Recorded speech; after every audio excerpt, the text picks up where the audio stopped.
नमस्कार. एखाद्या नात्यातून कधी बाहेर पडावं, योग्य वेळ कोणती, त्याचबरोबर त्या नात्यातून बाहेर पडणं योग्य आहे का, असे बरेच प्रश्न आपल्या मनात बऱ्याच वेळा येतात.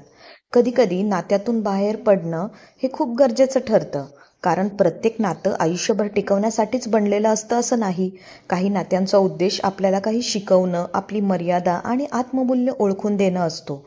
जर एखादं नातं आपल्याला सतत दुःख, ताण, अपमान किंवा असुरक्षितता देत असेल आणि त्यात राहून आपण स्वतःला हरवतोय असं वाटत असेल, तर त्या नात्यातून बाहेर पडणं ही कमजोरी नाही, तर ते स्वतःवर प्रेम करण्याची पावलं आहेत. आज आपण एका छोट्या कथेतून जाणून घेऊया की नात्यातून बाहेर पडणं का कधी कधी गरजेचं असतं. सोनाली आणि आर्यन नावाचं सगळ्यांचं आदर्श वाटायचं असं जोडपं होतं. दोघंही एकमेकांवर मनापासून प्रेम करायचे, पण हळूहळू काहीतरी बदलत गेलं. संवाद कमी झाला, वाद वाढले आणि एकमेकांवर दोषारोप सुरू झाले. सोनाली सतत नातं जपायचा प्रयत्न करत राहिली. फोन, मेसेज, समजावणं, माफी मागणं, सगळं काही. पण समोरून शांतता. हळूहळू तिला जाणवलं ती फक्त नातं टिकवते आहे, पण स्वतःला हरवते आहे. एके दिवशी तिने आरशात पाहिलं. डोळ्यात अश्रू होते, पण मनात एकच प्रश्न होता, हे प्रेम आहे का सवय आहे? त्या क्षणी तिने एक निर्णय घेतला, सोडून द्यायचा. ना रागाने, ना सुडाने, ना शांततेने, स्वतःसाठी. पहिले काही दिवस खूप कठीण गेले, पण नंतर तिला जाणवलं ती आता पुन्हा शांत झोपू शकते, हसून बोलू शकते आणि स्वतःसारखी जगू शकते. काळानंतर जेव्हा कुणीतरी विचारलं, तू हरवलीस का त्या नात्यातून बाहेर पडून, ती हसली आणि म्हणाली, नाही, मी हरले नाही, मी स्वतःला परत मिळवलं. कधीकधी नातं सोडणं म्हणजे हार नव्हे, तर स्वतःवर प्रेम करण्याची सुरुवात असते. कारण काही नात्यांना शेवट लागतो, पण त्या शेवटातूनच आपली नवी सुरुवात जन्म घेत असते. नेहमी लक्षात ठेवा की जर नातं खूप जवळचं असेल, तर त्याला तोडण्याऐवजी वेळ देणं खूप महत्त्वाचं असतं. आणि वेळ देऊनही जर ते नातं टिकत नसेल, तर त्याला नाइलाज असतो. मनात प्रश्न येतो की एखाद्या नात्यातून बाहेर कधी पडावं आणि का पडावं. तर सर्वात प्रथम म्हणजे जेव्हा मन शांत राहत नाही. कोणतंही नातं टिकवण्यापेक्षा जर ते ताण, दुःख, असुरक्षितता आणि मनशांतीचा अभाव देत असेल, तर ते नातं तुम्हाला वाढवत नाही, तर ते तोडत आहे. नातं तोडणं म्हणजे प्रेम संपलं असं नसतं, तर शांती हरवली असं असतं. आणि शांतीशिवाय कुठलंही नातं टिकत नाही. म्हणूनच कधीकधी बाहेर पडणं म्हणजे दुसऱ्याला सोडणं नाही, तर स्वतःला वाचवणं असतं. कारण जिथे आदर, समजूत आणि शांतता संपते, तिथे राहणं म्हणजे स्वतःवर अन्याय करण्यासारखं आहे. नात्यातून बाहेर पडणं चुकीचं नाही. जर त्याने तुमचं मन पुन्हा जगायला शिकत असेल, तर ते तुमच्यासाठी योग्य आहे. एक गोष्ट नेहमी लक्षात ठेवा, कोणत्याही नात्यातून बाहेर पडणं एवढं सोपं नसतं. म्हणूनच ते नातं आधी टिकवायचा प्रयत्न नक्की करा. विचार करा की तुम्ही 100% प्रयत्न केला होता का? त्यातून जर तुम्हाला तुमचं उत्तर हो मिळत असेल, तरच तुम्ही तुमच्या नात्याला बाहेर पडण्याचा विचार करा. कोणत्याही नात्यामधून बाहेर पडायची वेळ का येते? जेव्हा प्रयत्न फक्त एकाच बाजूने होतात.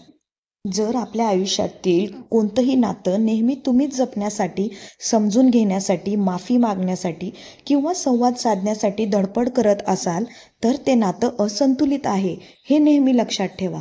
नात्यांमधला बॅलन्स हलला की आयुष्यामध्ये नातं टिकत नसतं. त्यामुळे कोणत्याही नात्यांमध्ये समतोल असणं खूप गरजेचं आहे.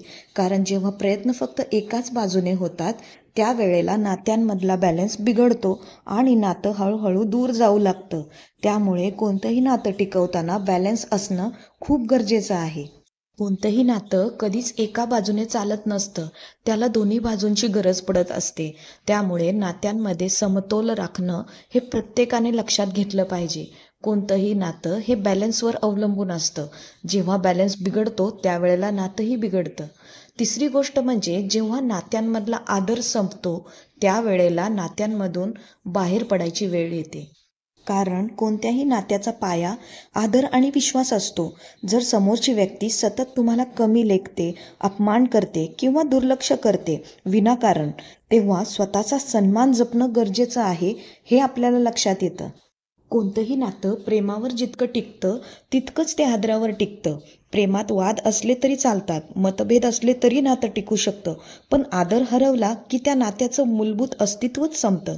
जेव्हा समोरची व्यक्ती तुमचं बोलणं, भावना, प्रयत्न किंवा अस्तित्व याला किंमत देणं थांबवतं, तेव्हा ते नातं फक्त नावापुरतं उरतं. अशा वेळी शांत राहणं म्हणजे सहनशीलता नाही, तर स्वतःचा अपमान सहन करणं असतं. म्हणूनच जेव्हा नात्यात आदर उरत नाही, तेव्हा बाहेर पडणं चुकीचं नसतं.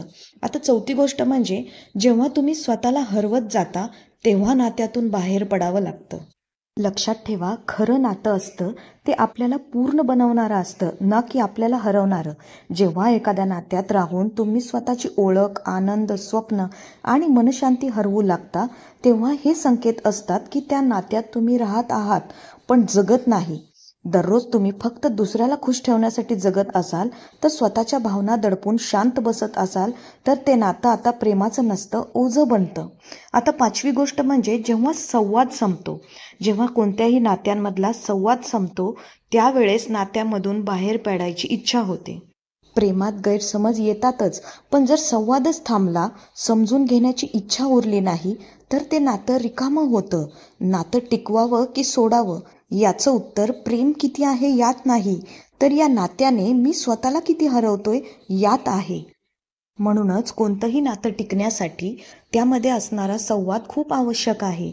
जर संवादच नसेल, तर त्या नात्याचा बेस, ज्याला आपण पाया म्हणतो, तो सुरक्षित राहत नाही.